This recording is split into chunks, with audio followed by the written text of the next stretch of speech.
At Insightful Value, we're not here for the hype. We focus on the hidden gems. And today's spotlight is on Landstar System, a logistics heavyweight whose stock is trading well below its recent highs. But why is Wall Street hitting the brakes, and is the market missing the bigger picture here? This video is for informational and educational purposes only. Nothing here is financial advice. If you're into real investing stories backed by real numbers, hit that like button and subscribe to the channel. Let's talk Landstar. Landstar System is a transportation and logistics company with a unique business model. Instead of owning trucks and warehouses, Landstar operates an asset-light platform. It connects independent freight agents, third-party truckers, and shippers, kind of like the Uber of freight, but profitable and decades ahead. This model gives Landstar flexibility, lower capital needs, and scalability. However, the stock has dropped significantly in the past year. From a value investor's point of view, that can be a red flag, or a rare opportunity. Let's dig into the numbers. In its most recent earnings, Landstar reported declines in revenue and net income due to weaker freight volumes and falling spot market rates.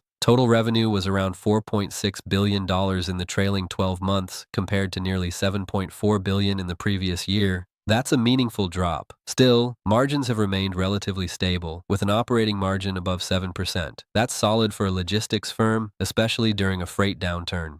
The key to Landstar's resilience is its asset-light structure. When demand softens, they can scale back without bleeding capital. Plus, they've got no debt. Zero. That financial discipline is rare. The company also pays a regular dividend and has been increasing it over time. It currently yields around 1%, and while that's not massive, the dividend growth is consistent, and they occasionally issue special dividends too. So why the low stock price? First, the entire transportation sector is feeling the pressure of reduced freight demand post-pandemic. Shippers are spending less, fuel prices have been volatile, and overcapacity is weighing on pricing. Landstar is not immune to these trends. Second, investors may be underestimating how cyclical this industry is, but cycles turn, and Landstar is built to survive the dips and benefit from the rebound.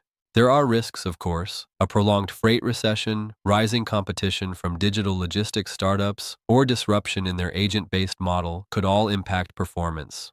Also, being tied closely to the U.S. domestic freight market makes them vulnerable to macroeconomic slowdowns. But if you believe in buying strong businesses during weak cycles, this could be one to watch. The company has proven management, consistent profitability, strong returns on capital, and a conservative balance sheet. At Insightful Value, we simplify complex financial analysis and dig into companies like Landstar System that might be off the radar but are built on solid foundations. Whether you're an experienced investor or just starting out, we break things down without the fluff. For deeper dives and more undervalued opportunities, check out insightfulvalue.com. And if you found this video useful, give it a thumbs up and subscribe for more.